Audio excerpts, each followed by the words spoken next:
y a des choses que nous n'avons pas montrées, mais vous aurez noté la présence d'un port fortifié, se trouvant encadré par 2 éléments de fortification.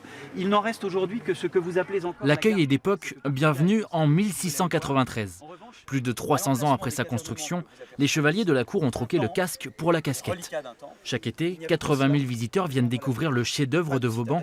Les mois de juillet et d'août représentent un tiers de sa fréquentation annuelle. Aujourd'hui, on a un temps tout à fait favorable à la visite de la citadelle. Donc on devrait être autour de entre 1500 et 1700 visiteurs dans la journée. Ce qui n'était pas le cas la semaine dernière où on était vraiment en période de canicule et où là on était plutôt entre 400 et 500 visiteurs jour. De manière générale, un touriste qui arrive dans le Doubs ne s'attarde pas sur place. Il reste en moyenne moins d'1 jour et demi, tout juste le temps de visiter la ville dans cette navette. Ça vous a plu? Merci à vous. Plaisir.